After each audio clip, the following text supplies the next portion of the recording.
रामपुर भ्रष्टाचार का नंबर 1 का अड्डा है एमएसपी का। 1 जनवरी के बाद में दुगने रेट पे करेगा। देश के प्रधानमंत्री ने कह रखा, प्रधानमंत्री झूठ तो बोलते नहीं। नमस्कार, मैं वसीम अख्तर द लीडर हिंदी में आपका स्वागत है। हम बात करने के लिए मौजूद हैं यहाँ चौधरी राकेश सिंह टिकैत को लेकर।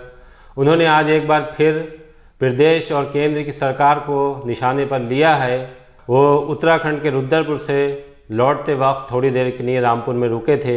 यहाँ उन्होंने पत्रकारों से बात की, उस मामले को फिर से उठाया है जो दिल्ली में उठा चुके थे। उन्होंने साफ कहा, जयप्रदा के नर्सिंग कॉलेज में जिस तरह से गेहूं की फसल दिखाई गई है वो फर्जी था, और वो अकेला नहीं है ये मामला। इस तरह के 1 लाख किसान फर्जी दिखाकर पैसा कमाया गया है। उन्होंने एक बड़ी बात यहाँ ये कही कि रामपुर भ्रष्टाचार का अड्डा है, यहाँ एमएसपी की ट्रेनिंग होती है और ये गड़बड़ फिर पूरे देश में फैलाने के लिए यहाँ से अधिकारी जाते हैं। राकेश टिकैत से ये भी सवाल किया गया कि 15 अगस्त को वो दिल्ली के किसी मंदिर में जाकर झंडा फहराएंगे, ये उन्होंने कहा है। उन्होंने इससे पलटते हुए कहा कि वो ऐसा नहीं करने जा रहे हैं और ध्वजारोहण में उत्तराखंड के किसी अनजान गांव में जाकर करेंगे। उन्होंने भाजपा की जन आशीर्वाद यात्रा को लेकर कहा कि अगर प्रधानमंत्री 2022 में किसानों की आय दोगुनी कर देते हैं तो भारतीय किसान यूनियन भी बैनर लगाकर ये कहेगी कि भारत सरकार ने किसानों की आय दोगुनी कर दी है। आइए हम आपको सुनवाते हैं कि चौधरी राकेश सिंह टिकैत किस तरह भाजपा के विरोध और किसानों के हक में अपनी बात रख कर गए हैं। टिकैत साहब, आपने कल जो रामपुर में गेहूं का मुद्दा उठाया था उस पर कल प्रशासन ने ये दे दिया कि वो सारे मामले झूठे हैं, और उसमें हसीब के नाम से ही उसके ऊपर लगाया कि सारे इल्ज़ाम झूठे हैं। नहीं, हसीब का तो कोई मतलब नहीं भाई। हमने जांच के लिए कहा, आप उनकी जांच करवा लो। झूठे हैं तो विवेक खसरा नंबर झूठे हैं। गेहूँ नहीं तुला, जो मंसूरी धान तुलता है वो कहाँ से आता है, उसकी जांच कर लो। सरकार बचने की वो ना करें, ना सरकार बच सकती ना अधिकारी बचेंगे। तो मतलब ऐसे ही कह दोगे क्या झूठे हैं? देश में कोई एजेंसी तो होगी, ये झूठे कैसे हो जाएंगे? वे खसरा नंबर झूठे हैं, वे सड़क के खसरे नंबर जो दे रखे हैं झूठे हैं। धान कहाँ से आने का तुल रहा वो झूठा है, कैसे झूठा हो जाएगा? ऐसे थोड़ा कहने से झूठा हो जाएगा। गेहूं के केंद्रों पर जो कहा था कि ये फर्जी केंद्रों पे गेहूं बेचेगा, उसको लेकर कहा कि नहीं, सब गलत है, ये सब गलत आरोप है, सही बेचा गया गेहूं। कोई सही नहीं बिका भाई। हम फिर भी तो कह रहे हैं ना धान सही बिकता ना गेहूँ सही बिकता, और हम यही तो कह रहे हैं कि उस पर कानून बना दो आप।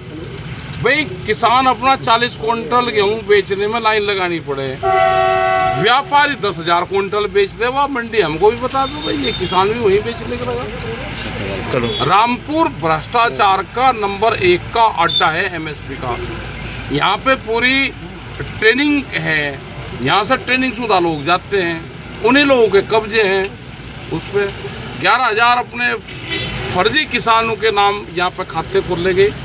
जो प्रधानमंत्री जी ने कहा कि 1 फोन कॉल की दूरी पे है, उन व्यापारियों ने 1 फोन करा, नंबर लिया, ओटीपी उसी नंबर पे लिया, सिम कार्ड फेंका और उस ओटीपी के उससे रजिस्ट्रेशन हुआ और उस पर गेहूँ को और धान की खरीद होती है। यही तो कहा। अच्छा क्या हुआ और उनसे भाई, उनको तो प्रधानमंत्री बनना तो ठीक है, अपने यहाँ का अगर सीएम प्रधानमंत्री बन जा, सबसे ज़्यादा सीटें यहाँ से आती है, तो योगी जी सीएम क्यों नहीं बन सकते? मुख्यमंत्री वहाँ प्रधानमंत्री क्यों नहीं बन सकते? उनको तो पीएम बनना है ना।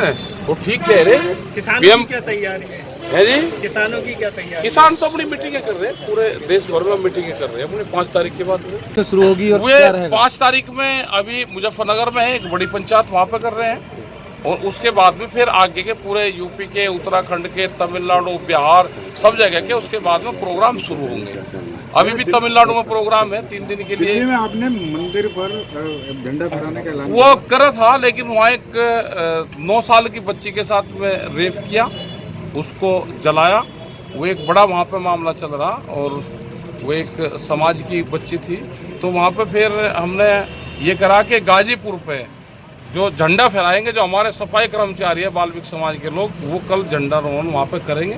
और हम उत्तराखंड के एक वीरान सा गाँव जहाँ होगा, जहाँ पे कोई जाता नहीं, नानक मत्थे के पास में, हम तो वहाँ गुरु दरबार में जाएंगे वहाँ से तिरंगा यात्रा निकाल लेंगे और एक गांव में वहाँ पे झंडा रोहण करेंगे। अच्छा, हम तो अपने गांव को दिल्ली मान लेंगे भाई। वाल्मीकि कोई समाज के लोग ऐतराज है? कहाँ करेंगे? वाल्मीकि समाज के लोग जो वहाँ पे सफाई करते हैं, जिन्होंने गाजीपुर बॉर्डर पर सफाई करी, कल उन्हीं के हाथ से गाजीपुर बॉर्डर का झंडा रोहण करा जाएगा। अच्छा, टिकैत साहब की सरकार जो है जन आशीर्वाद यात्रा निकाल रही है। क्या निकाल रही? जन आशीर्वाद यात्रा। हाँ तो ठीक निकाल रही भाई, वे यात्रा तो ठीक निकाल रही ना भाई, वे तो ठीक काम करें, कोई गलत काम थोड़ा करें। प्रधानमंत्री ने कहा कि आमदनी 22 में दुगनी हो जाएगी किसान की, तो ठीक कह रहे वे। जो भी जनवरी में फसल बेचेगा 1 जनवरी से, उसका रेट दुगना हो जाएगा। वे बिल्कुल ठीक यात्रा निकाल ले, गांव के किसानों को चाहिए उनसे बातचीत करें, और जो भी अपनी फसल बेचनी हो 1 जनवरी के बाद में दुगने रेट पे करेगा। देश के प्रधानमंत्री ने कह रखा, प्रधानमंत्री झूठ तो बोलते नहीं। जनवरी से फसलों के रेट दुगने हो जाए, गन्ने का रेट 350 है, 650 रुपये क्विंटल हो जाएगा, गेहूं का रेट 4000 रुपये क्विंटल हो जाएगा, धान का रेट 3700 रुपये क्विंटल हो जाएगा, तो दुगना रेट हो जाएगा भाई। यात्रा में वो मुद्दे शामिल करें, उसके पंपलेट छपवावे, हम भी यहाँ पे छपवा के लगाएंगे कि प्रधानमंत्री ने ये कह रखा कि 2022 में आमदनी दुगनी हो जाएगी।